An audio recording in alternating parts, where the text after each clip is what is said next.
I sat at my childhood dining room table on what I thought would be another ordinary Sunday when my mother casually dropped a bombshell that would change my life forever. Between bites of her famous pot roast, she announced that my younger brother Danny had lost his job again, and that I would now be covering all his expenses indefinitely. My father immediately chimed in with his favorite phrase about family helping family, while Danny sat there with that familiar smirk I'd grown to despise. This wasn't just another request for help. Growing up in our split-level house in suburban Denver, I learned early that there were two sets of rules in our family. One set applied to me: Mark, the older son who was expected to excel, behave perfectly, and clean up everyone else's messes. The other set applied to Danny, 3 years younger, who could do no wrong in our parents' eyes, no matter how spectacularly he failed at life. As a kid, I watched Danny break windows playing baseball in the house, while I got grounded for leaving my bike in the driveway. When report cards came home, my straight-A grades earned a brief nod, while Danny's string of C's and D's prompted concerned family meetings about how we could all help him succeed.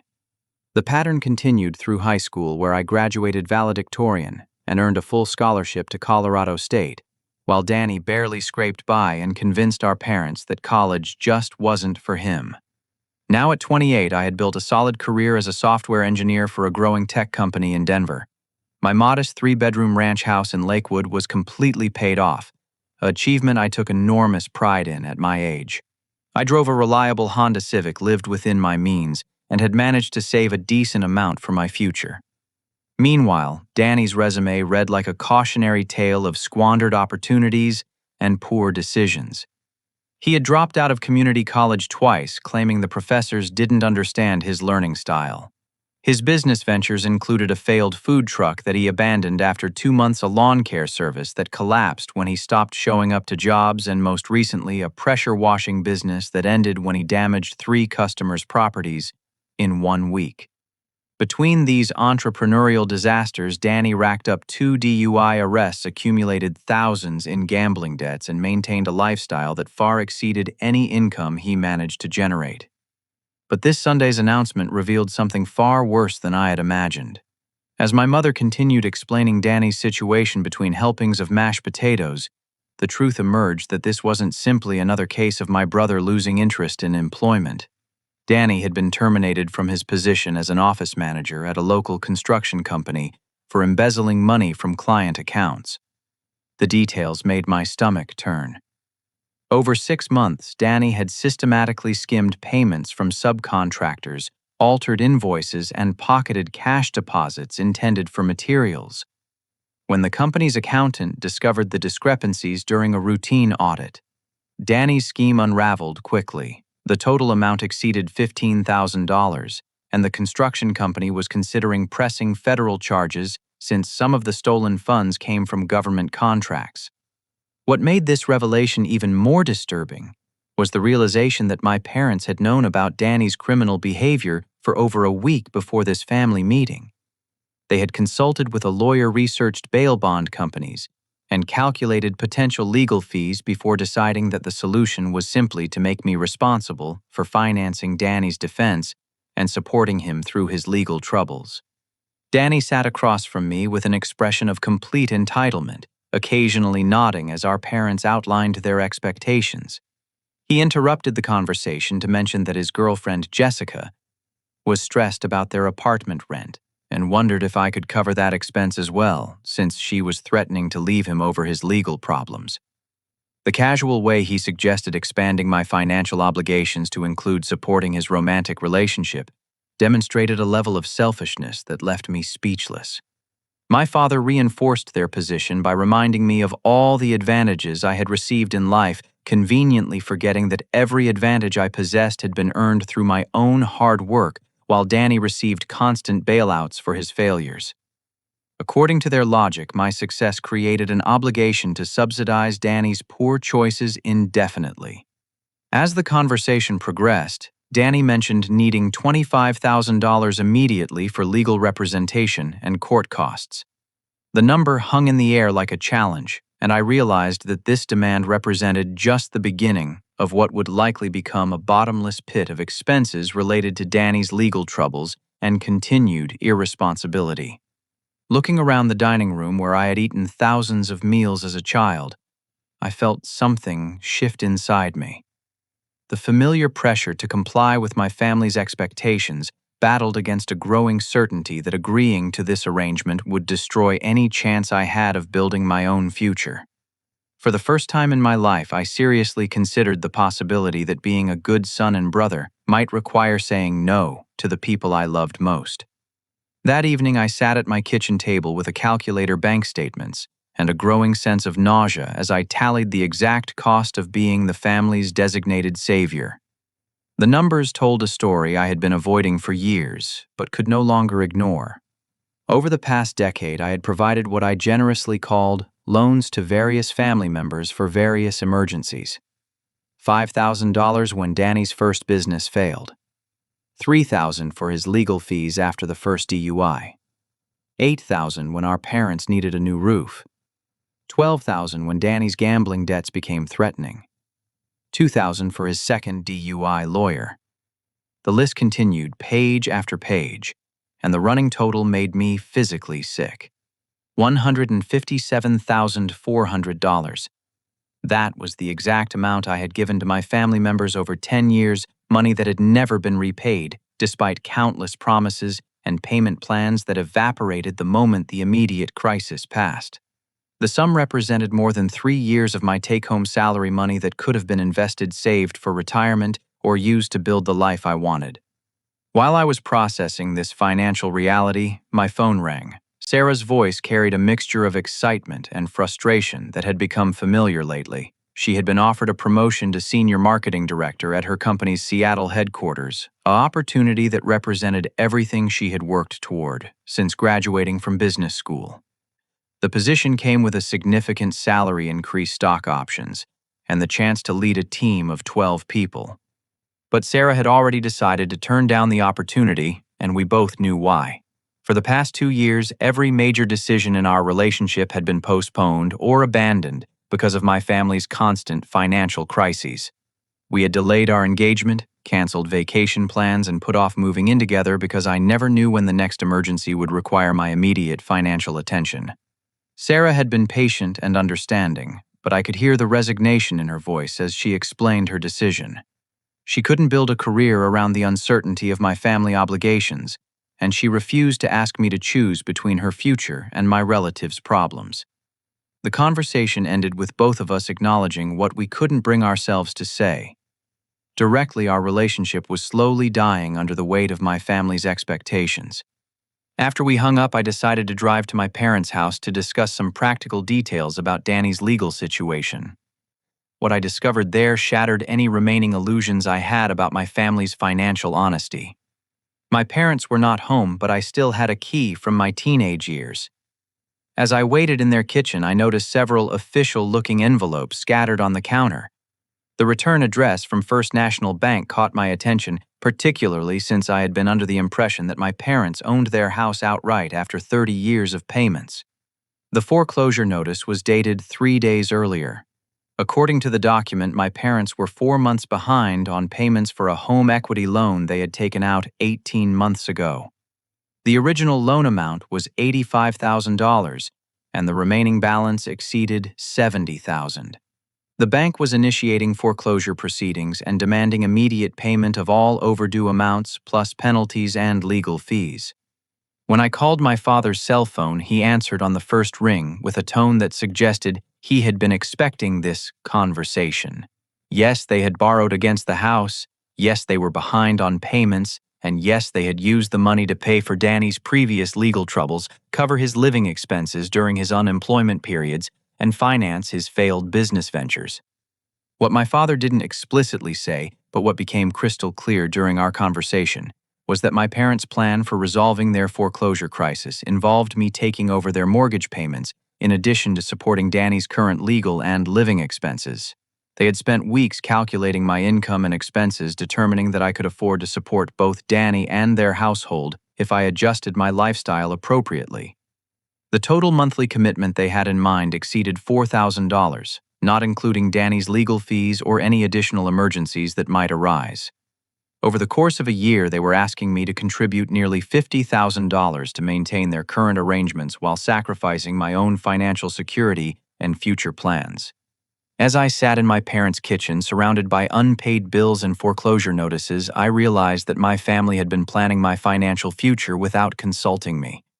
They had made decisions, accumulated debts, and created obligations based on the assumption that I would always be available to solve their problems with my checkbook. The sound of Danny's car in the driveway interrupted my thoughts. Through the window, I watched him unload several boxes from his trunk with an efficiency that suggested this was a planned move rather than a spontaneous visit. When he entered the house and saw me at the kitchen table, his expression shifted from surprise to something resembling guilt. Danny explained that Jessica had thrown him out of their apartment after learning about his embezzlement charges. He had assumed that he could temporarily move in with me while his legal situation resolved, and he had already packed his essential belongings in anticipation of my agreement. The boxes contained clothes, electronics, and various personal items that he had apparently been planning to transport to my house, whether I consented or not. What disturbed me most about this conversation was Danny's casual attitude toward invading my living space and disrupting my life. He spoke about moving in as if it were a minor inconvenience I should be happy to accommodate, and he seemed genuinely confused when I didn't immediately welcome him with open arms. In his mind, my house, my money, and my future were family resources that should be available whenever he needed them. That night, I lay awake, calculating the true cost of the path my family expected me to follow. Supporting Danny, paying my parents' mortgage, covering legal fees, and maintaining everyone's current lifestyle would consume virtually every dollar I earned for the foreseeable future. The life I had built through years of hard work and careful planning would be sacrificed to subsidize their poor decisions and financial irresponsibility. For the first time, I seriously considered what would happen if I simply refused to participate in their plan. Monday morning brought a phone call that transformed my growing unease into genuine panic. My boss, David Chen, asked me to come into his office for what he described as a sensitive discussion about my professional associations. David was a straight-talking man in his 50s who had built our software company from a 3-person startup into a regional leader with over 200 employees. He valued integrity above all else, and his tone suggested that my integrity was now in question. The conversation that followed revealed the extent to which Danny had been using my name and reputation without my knowledge or permission. Over the past 6 months, Danny had been introducing himself to potential business partners, lenders, and even employers as my business associate and financial partner. He had described me as a successful software company owner rather than an employee, claiming that I was his primary investor and business advisor. David showed me printed emails that Danny had sent to 3 of our company's clients, proposing various investment opportunities and business partnerships. In these communications, Danny identified himself as the business development director for what he called our joint venture technology consulting firm. He had used my company email address format and included my phone number as a primary contact for interested parties. 2 of our most important clients had forwarded Danny's emails to David, asking for clarification about our company's new business direction and expressing concern about the professionalism of the communications. The 3rd client had scheduled a meeting with Danny to discuss a potential partnership, only to discover that Danny had no actual connection to our company and no technical expertise relevant to their needs. The situation became even more complicated when David revealed that Danny had been using my name as a reference for potential employers. 3 companies in the Denver area had contacted our human resources department to verify my recommendation of Danny for management positions. In each case, Danny had listed me as his previous supervisor and had provided detailed descriptions of projects we had supposedly completed together. David was understandably concerned about the potential impact on our company's reputation and my ability to continue in my current role. While he didn't believe I was personally involved in Danny's deceptions, the association was creating professional complications that needed to be addressed immediately. He strongly advised me to take legal action to protect both myself and the company from any further misrepresentations. After my meeting with David, I spent my lunch break researching my legal exposure and was horrified to discover the extent of Danny's fraudulent activities. A quick search of my credit report revealed that multiple companies had made inquiries about my creditworthiness in connection with loan applications I had never submitted. Danny had apparently been using my personal information to apply for business loans, credit cards, and even a car lease. The most disturbing discovery came when I called one of the companies that had performed a credit check. According to their records, I had personally guaranteed a business loan for $23,000 that Danny had used to finance his pressure washing equipment. The loan agreement included a copy of my driver's license and what appeared to be my signature on multiple documents authorizing the transaction. I had never seen these documents before, but the signature looked authentic enough to fool a loan officer. Danny had apparently been practicing my signature and had gained access to my personal identification documents during one of his many visits to my house.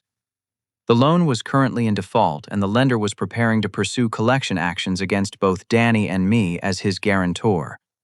When I confronted my parents about Danny's fraudulent activities, their response revealed the depth of their denial and enabling behavior. Rather than expressing outrage at Danny's criminal deception, they defended his actions as desperate attempts to rebuild his life after his mistakes. According to their logic, Danny was only trying to leverage the family's collective success to create opportunities for himself, and my reaction was selfishly focused on minor inconveniences rather than the bigger picture of family unity. My father actually suggested that I should formalize my support for Danny by creating a legitimate business partnership that would make his previous representations truthful rather than fraudulent. He had spent considerable time researching the legal requirements for establishing a family business and believed that I could solve everyone's problems by making Danny an official partner in a consulting company that I would fund and manage. The conversation with my parents took place in their living room, while Danny sat silently in the corner, occasionally nodding when they made points about family loyalty and shared responsibility. He never apologized for forging my signature, stealing my identity, or damaging my professional reputation. Instead, he seemed to view their defense of his behavior as validation that his actions were justified by his circumstances. That evening, Sarah and I met for dinner at a quiet restaurant in downtown Denver, where we could discuss the escalating situation without family interference. Sarah listened to my account of Danny's fraudulent activities with a mixture of sympathy and frustration that reflected her own growing impatience with my family's dysfunction. She had been offered a 2-week extension on her Seattle job opportunity, but only because she had built strong relationships with the hiring managers and they wanted to accommodate her personal situation. However, she made it clear that this extension represented her final attempt to coordinate our future plans with my family obligations.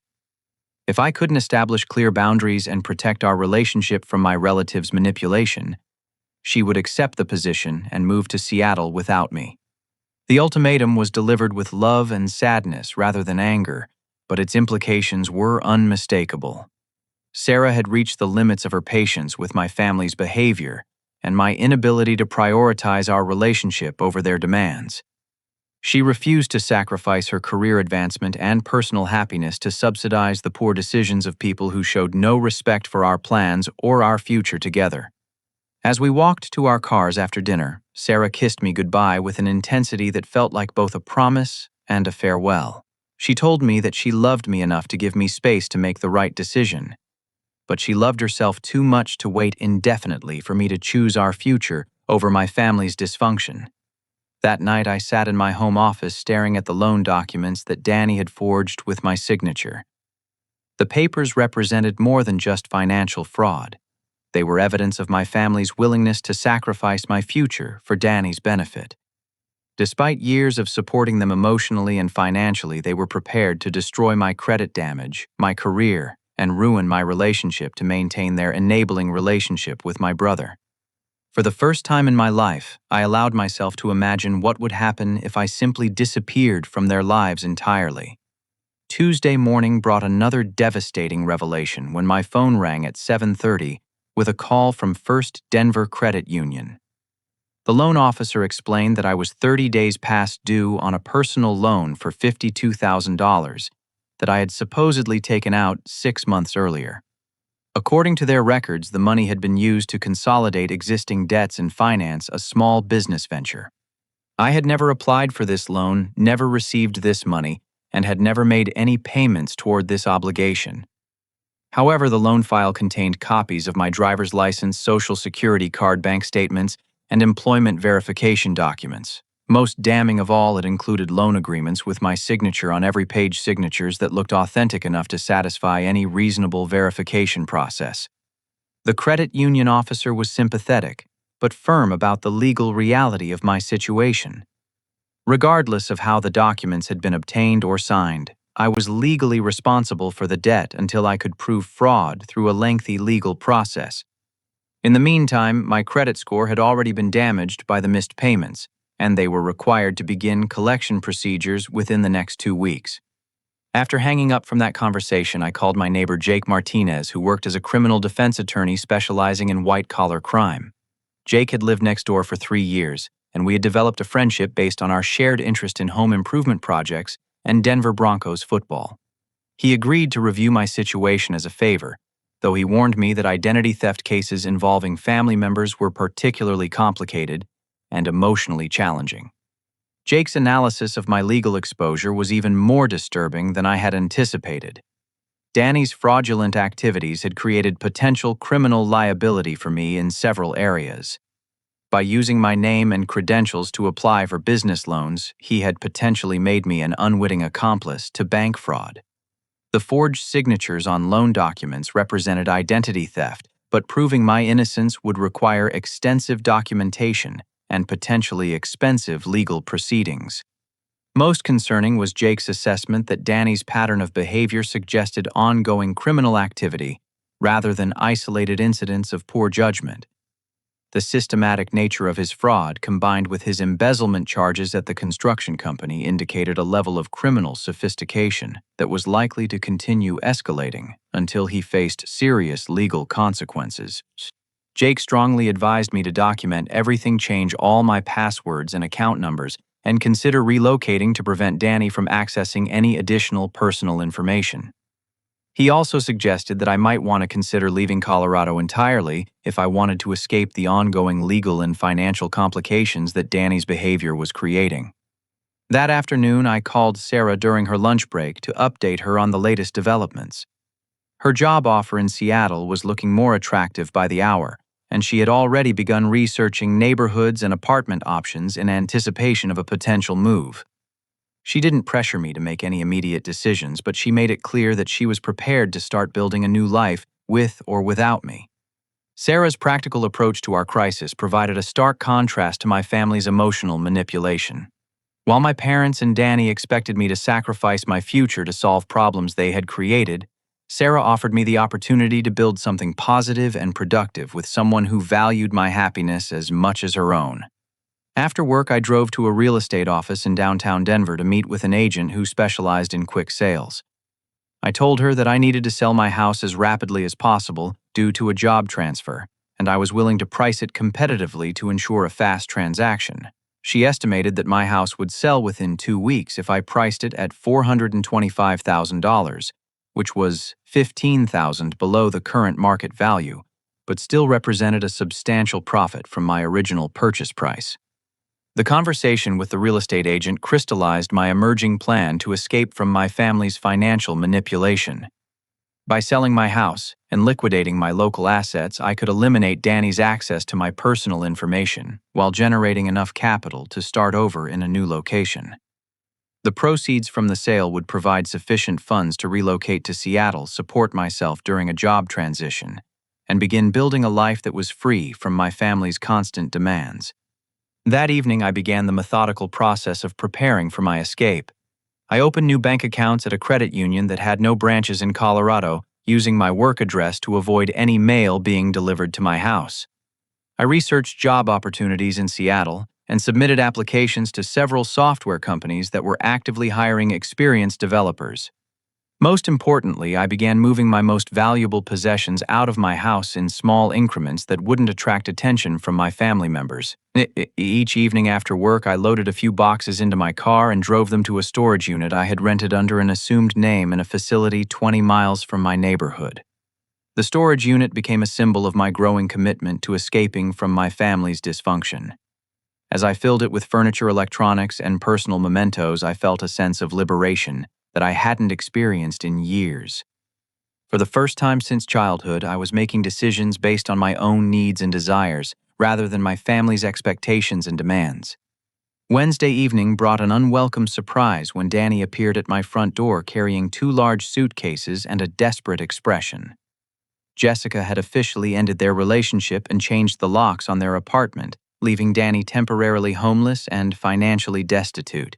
He assumed that he could move into my spare bedroom while he sorted out his legal problems and found new employment. Danny's casual attitude toward invading my living space was characteristic of his lifelong sense of entitlement to family resources. He had already loaded his car with additional belongings and had told several people that he would be staying with me for the foreseeable future. In his mind, my house was a family asset that should be available to him whenever he needed it, regardless of my personal plans or preferences. I allowed Danny to spend the night on my couch, but I made it clear that this arrangement was temporary and that he needed to find alternative housing immediately. What I didn't tell him was that my house would be listed for sale the following morning and that I had no intention of maintaining any local residence that he could access or claim as his own. That night, as Danny snored on my couch surrounded by his possessions, I finalized the details of my escape plan. Within 2 weeks, I would be living in Seattle with Sarah, starting a new job and building a life that was free from my family's manipulation and financial exploitation. The only question remaining was whether I would tell them about my plans in advance or simply disappear without explanation. Thursday morning, I signed the listing agreement that would put my house on the market at $435,000. My real estate agent, Patricia Williams, was confident that we would receive multiple offers within the first weekend, especially given the competitive Denver housing market and the excellent condition of my property. She scheduled the first showings for Saturday morning and predicted that we would have signed contracts by Sunday evening. The efficiency of the real estate process provided a sharp contrast to the chaos that my family relationships had become.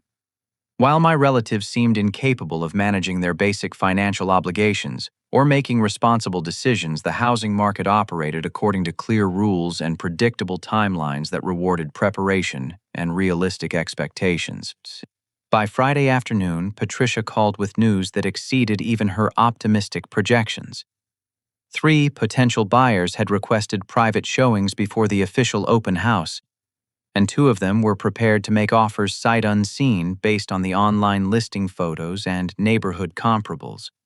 One buyer was a cash investor who specialized in rental properties, and he was willing to close within 10 days if I accepted his offer of $475,000. The cash offer represented an opportunity to escape my family's manipulation faster than I had thought possible. By accepting immediate closing, I could liquidate my primary asset and relocate to Seattle before my relatives had time to interfere with my plans or create additional legal complications involving my property. I accepted the cash offer that afternoon and scheduled closing for the following Friday, exactly 1 week from the day my house was listed. Patricia handled all the paperwork and coordination with the buyer's attorney, leaving me free to focus on the logistical details of my relocation and job transition. Sarah was ecstatic when I called her with news about the house sale and my decision to join her in Seattle. She had already found a beautiful apartment in the Capitol Hill neighborhood with mountain views and walking distance to her new office. The timing was perfect because her job started in 3 weeks, which would give us sufficient time to relocate and settle into our new environment before she began her management role. Over the weekend, I accelerated my preparation for leaving Colorado while maintaining a careful facade of normal behavior around my family. I submitted my resignation letter to my boss, David, who was understanding about my need to escape Danny's ongoing fraud problems and supportive of my decision to start fresh in a new location. He even offered to provide a strong reference and connect me with his professional contacts in the Seattle technology industry. Saturday and Sunday were spent moving the remainder of my important possessions to the storage unit and making arrangements to ship everything to Seattle after I found permanent housing. I closed my local bank accounts, forwarded my mail to a post office box, and canceled all the utility services that would terminate when the house sale closed. The most challenging aspect of my preparation was maintaining secrecy about my plans, while Danny continued living on my couch and my parents called daily to discuss their expectations for my financial support. Danny had made himself comfortable in my house using my computer, eating my food, and treating my living space as his personal recovery center. He showed no urgency about finding alternative housing or employment, apparently assuming that I would support him indefinitely while his legal problems resolved. My parents had escalated their pressure tactics by scheduling a family meeting for Sunday dinner to formalize the arrangements for my financial support. They had prepared a written budget that detailed exactly how much money I should contribute each month to cover Danny's living expenses, their mortgage payments, and various anticipated legal fees. The budget assumed that I would adjust my lifestyle to accommodate these new obligations without complaint or negotiation. Sunday evening's family dinner became the final test of my commitment to escaping their manipulation. I sat at the same dining room table where this crisis had begun, listening to my parents outline their detailed plan for my financial future, while Danny nodded approvingly from across the table. According to their calculations, I could afford to contribute $4,200 per month to family expenses if I moved to a cheaper apartment, sold my car, and eliminated my retirement contributions. They had researched affordable housing options in my area and found several studio apartments that would reduce my rent by $800 monthly. The budget also assumed that I would use my savings to cover Danny's immediate legal fees and court costs, which they estimated at $35,000 based on consultations with criminal defense attorneys. They had already contacted several lawyers and scheduled initial meetings pending my agreement to finance Danny's defense. Most insulting was their assumption that I would cancel my upcoming vacation plans, eliminate my gym membership, and reduce my food budget to increase the amount available for family support. They had calculated my expenses down to the dollar and determined exactly how much money I could spare without experiencing genuine hardship. As my father presented their financial plan with the confidence of someone announcing a done deal, I realized that they had never seriously considered the possibility that I might refuse their demands. In their minds, family obligation meant that I had no choice but to sacrifice my personal goals to subsidize their poor decisions and enable Danny's continued irresponsibility. When my father finished his presentation and asked for my commitment to their plan, I gave them an answer that they weren't expecting. I told them that I would consider their proposal and give them a final answer after my house closing on Friday. The response satisfied them temporarily while giving me the time I needed to complete my escape preparations. That night, I loaded the last of my personal possessions into my car and drove to the storage unit for the final time. As I locked the unit and drove away, I felt a sense of freedom that I hadn't experienced since childhood. For the first time in years, I was making decisions based on my own needs and desires rather than my family's expectations and manipulations. Wednesday brought an unexpected complication when Danny announced that he had found a job opportunity that required my assistance. A friend of his had offered him a management position at a new construction company, but the job required a personal guarantee from someone with good credit and stable income. Danny assumed that I would provide this guarantee as part of my ongoing support for his rehabilitation. The construction job represented exactly the kind of arrangement that I was determined to avoid. By guaranteeing Danny's employment, I would become financially responsible for any problems he created at his new workplace, while giving him an incentive to continue making poor decisions that someone else would ultimately pay for. I told Danny that I needed to review the employment contract before making any commitments, knowing that I would be living in Seattle before any such review could take place. The delay frustrated him, but he accepted my explanation and began making plans based on the assumption that I would eventually provide the guarantee he needed. Thursday evening, I received a call from my real estate agent confirming that all the paperwork was in order for Friday's closing. The buyer's attorney had completed the title search, the inspector had signed off on the property condition, and the funds were already in escrow waiting for the final signatures. By 5 o'clock Friday afternoon, I would have a cashier's check for $475,000 and no remaining ties to Colorado. That night, I packed my final suitcase and loaded my car for the drive to Seattle. Sarah was expecting me Saturday morning, and we had planned to spend the weekend exploring our new neighborhood and finalizing our living arrangements. By Monday, I would be interviewing for software development positions while Sarah prepared for her new management role. As I locked my house for the final time and drove away in the pre-dawn darkness, I felt no sadness or regret about leaving my family behind. After years of financial exploitation and emotional manipulation, I was finally free to build the life I wanted with someone who valued my happiness as much as her own. Friday morning's house closing proceeded exactly as planned. I signed 23 pages of legal documents, received a cashier's check for $475,000, and officially transferred ownership of my property to a cash investor who planned to rent it to graduate students from the University of Denver. By 11:30, I was driving west on Interstate 70 with everything I owned loaded in my Honda Civic and my entire net worth transferred to a Seattle bank account. The drive to Seattle normally took 14 hours, but I planned to take 2 days and enjoy the mountain scenery while processing the magnitude of the life change I had just initiated. I had never felt more optimistic about my future or more confident about a major decision. For the first time in years, I was moving towards something I wanted, rather than running away from obligations that other people had created for me. Sarah called while I was crossing the Colorado-Utah border to confirm that our apartment was ready and that she had scheduled job interviews for me with 3 different software companies the following week.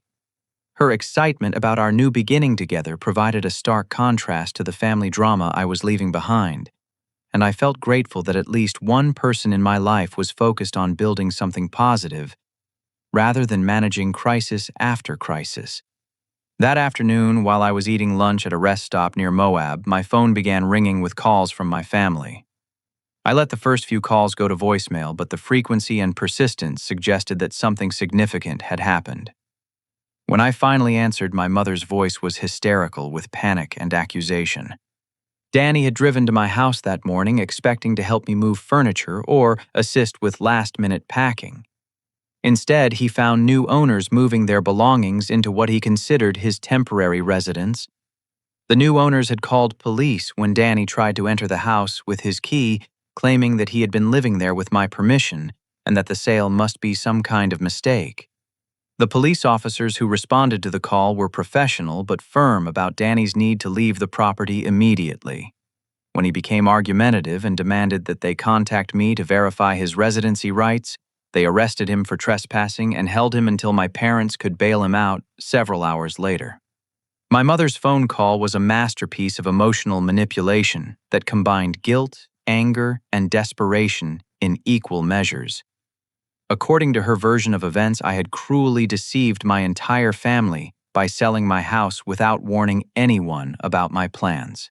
Danny was now homeless and traumatized by his arrest. My parents were facing foreclosure without my financial support, and I was selfishly abandoning my family responsibilities to pursue my own interests.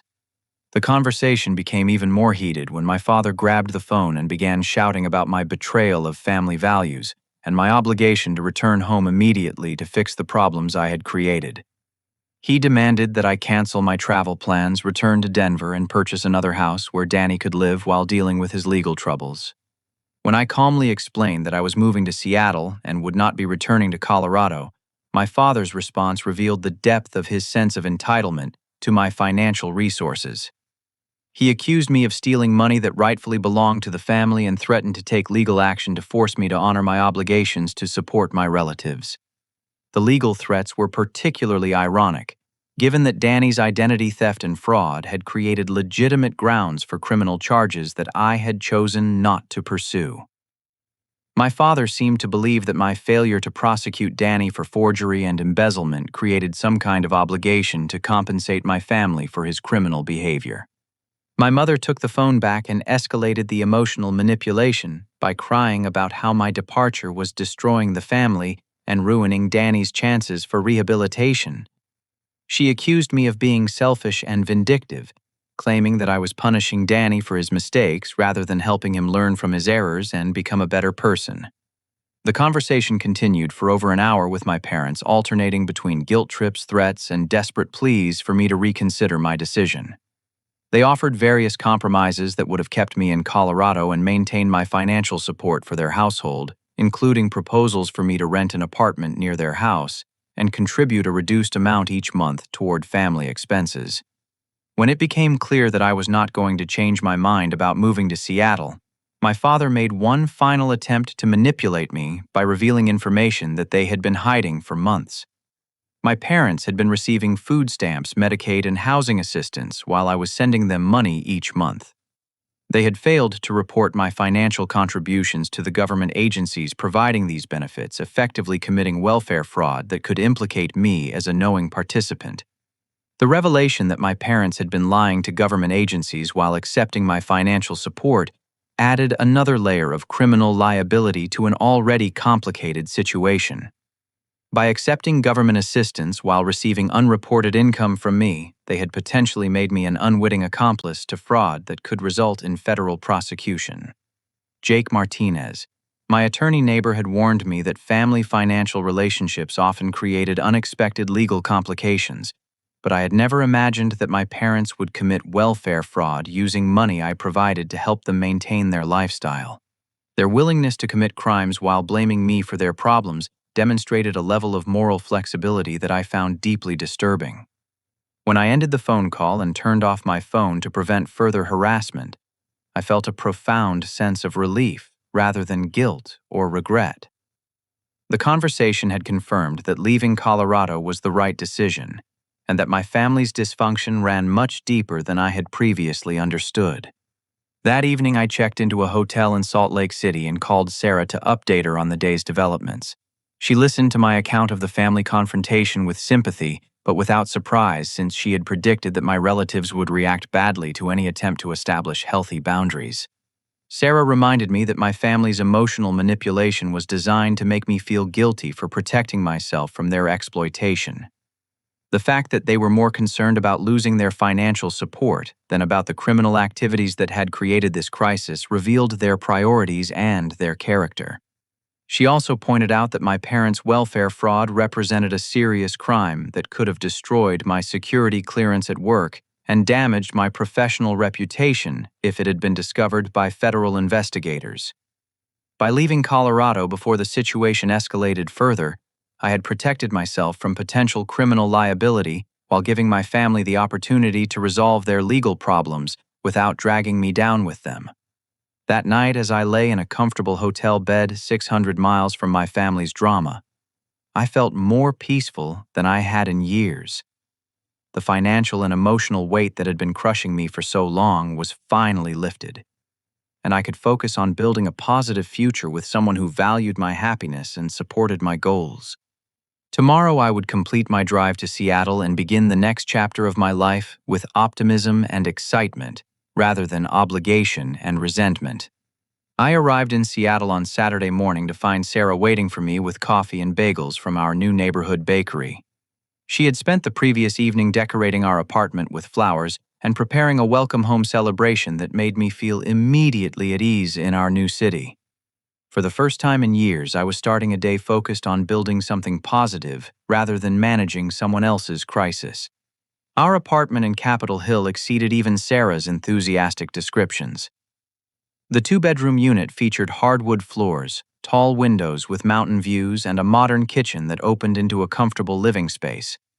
Most importantly, it represented a fresh start in a city where no one expected me to sacrifice my future to subsidize their poor decisions. The following week brought a series of job interviews that confirmed my decision to relocate had been professionally as well as personally beneficial. Seattle's technology industry was booming, and my experience with the specific programming languages and project management systems used by growing companies made me a valuable candidate for several attractive positions. By Friday, I had received 2 job offers that exceeded my Colorado salary by significant amounts. I accepted a senior developer position with a healthcare technology startup that offered stock options, flexible working arrangements, and the opportunity to contribute to meaningful projects that could improve patient outcomes nationwide. Sarah's transition to her new management role was equally successful. Her expertise in digital marketing and her natural leadership abilities made her popular with both her team members and the senior executives who had recruited her from Denver. Within her first month, she had implemented efficiency improvements that saved her division over $50,000 while improving employee satisfaction scores. Meanwhile, the legal situation I had left behind in Colorado was resolving itself in ways that validated my decision to escape rather than enable my family's dysfunction. Danny's embezzlement case proceeded to trial where he pled guilty to theft and fraud charges in exchange for a sentence of 2 years probation and full restitution to his former employer. The federal investigation into my parents' welfare fraud resulted in a settlement agreement that required them to repay over $30,000 in improperly received benefits, plus penalties and interest. They avoided jail time by agreeing to community service and financial counseling that would help them manage their obligations without government assistance. My parents lost their house to foreclosure, but they qualified for a smaller apartment in a subsidized housing complex that was more appropriate for their actual income level. Without the burden of mortgage payments and property taxes they couldn't afford, their monthly expenses became manageable on my father's Social Security and my mother's part-time employment income. The most significant change was in Danny's attitude and behavior following his conviction and probation requirements. Court-ordered counseling and regular meetings with a probation officer forced him to confront the consequences of his actions and develop basic life management skills that our parents had never required him to learn. 6 months after leaving Colorado, I received a phone call from Danny that surprised me with its tone of genuine remorse and personal responsibility. He had found steady employment as a warehouse supervisor, was living in a modest apartment that he could afford on his salary, and was working with a financial counselor to develop a plan for paying off his court-ordered restitution. Most importantly, Danny acknowledged that his previous expectation that I would finance his lifestyle had been unfair and destructive to our family relationships. He apologized for the identity theft and fraud that had damaged my credit and threatened my professional reputation, and he offered to provide written statements to credit agencies and potential employers, explaining that I had been an innocent victim of his criminal activities. The apology felt genuine because it was accompanied by concrete actions rather than empty promises. Danny had already contacted several of the companies where he had misrepresented my involvement in his business ventures, and he had provided written documentation, clearing me of any responsibility for his fraudulent activities. My parents' reconciliation took longer and required more extensive conversation about boundaries and expectations. Initially, they maintained that I had abandoned my family responsibilities and that their financial problems were partly my fault for withdrawing my support without adequate notice. However, as the legal consequences of their welfare fraud became clear, they began to understand that their expectation that I would subsidize their lifestyle while they lied to government agencies had been unreasonable and potentially criminal. The financial counseling they received as part of their settlement agreement helped them recognize that their spending habits and financial decisions were their responsibility rather than mine. A year after moving to Seattle, Sarah and I were married in a beautiful ceremony overlooking Puget Sound, with her family and our new friends celebrating our commitment to building a life based on mutual support and shared goals. The wedding was everything we had dreamed of when we were planning our future in Denver, but it was made more meaningful by the knowledge that we had overcome significant challenges to reach this point. My parents and Danny attended the wedding, and their presence represented a new beginning in our family relationships based on respect and healthy boundaries, rather than financial exploitation and emotional manipulation. They had learned to manage their own obligations and solve their own problems, while I had learned that loving my family didn't require sacrificing my own happiness and future. The most profound lesson I learned from this experience was that enabling someone's poor decisions is not the same as helping them succeed. For years, I had believed that providing financial support to my family members was an expression of love and loyalty. In reality, my willingness to solve their problems for them had prevented them from learning essential life skills and had perpetuated a cycle of dependency that was harmful to everyone involved. By setting firm boundaries and refusing to subsidize my family's dysfunction, I forced them to confront the consequences of their choices and develop the skills they needed to manage their own lives. The process was painful for all of us, but it ultimately resulted in stronger, more honest relationships based on mutual respect, rather than financial dependence. I also learned that family love should enhance your life, rather than diminish it. True family support means encouraging each other to reach your potential and achieve your goals, not sacrificing your future to enable someone else's poor decisions. When family relationships become one-sided obligations that prevent you from building the life you want, it's not selfish to protect yourself by establishing healthy boundaries. The experience taught me that saying no to unreasonable demands creates space for saying yes to positive opportunities. By refusing to finance my family's dysfunction, I was able to accept Sarah's love, pursue my career goals, and build a marriage based on partnership rather than obligation. Most importantly, I learned that you cannot save people who refuse to save themselves. My years of financial support and emotional enabling had not helped Danny become more responsible or motivated my parents to make better financial decisions. Real change only occurred when they faced natural consequences for their actions and were forced to develop the skills they needed to manage their own lives. Now, 3 years later, Sarah and I own a beautiful house in the Wallingford neighborhood with a garden where we grow vegetables and a workshop where I build furniture as a hobby. We travel frequently, save generously for retirement, and contribute to causes we believe in rather than subsidizing other people's poor decisions. My relationship with my family has evolved into something healthier and more sustainable. We stay in regular contact, visit each other occasionally, and support each other through genuine emergencies. However, our interactions are based on mutual respect and appropriate boundaries rather than financial exploitation and emotional manipulation. Danny has rebuilt his life through his own efforts and has maintained steady employment and responsible financial habits for over 2 years. He recently got engaged to a woman who shares his commitment to personal growth and financial responsibility, and they are planning a modest wedding that they can afford without family assistance. My parents have adapted to their more modest lifestyle and have found fulfillment in volunteer work and grandchildren, rather than the materialistic pursuits that created their previous financial problems. They occasionally ask for advice about financial decisions, but they no longer expect me to solve their problems or fund their lifestyle choices.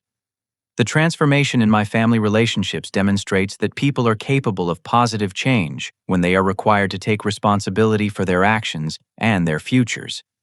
The enabling relationship that had seemed like family loyalty was actually preventing everyone from reaching their potential and building healthy, sustainable lives. As I reflect on this journey, I am grateful for the courage to choose my own happiness over my family's expectations. The decision to move to Seattle and start over was scary and difficult, but it created opportunities for growth and fulfillment that would have been impossible if I had continued accepting responsibility for other people's problems. Have you ever found yourself in a situation where family expectations were holding you back from pursuing your own goals and happiness? How did you handle the pressure to sacrifice your future for someone else's poor decisions? I would love to hear your thoughts and experiences in the comments below. If this story resonated with you or reminded you of your own family challenges, please give it a like and share it with someone who might benefit from hearing about the importance of healthy boundaries in family relationships. Don't forget to subscribe for more stories about overcoming family dysfunction and building the life you truly want. Thank you for listening to my story, and I hope it encourages you to prioritize your own growth and happiness while still maintaining loving relationships with the people who matter most to you. Remember that taking care of yourself isn't selfish. It's essential for building the strength and resources you need to genuinely help others when they are ready to help themselves.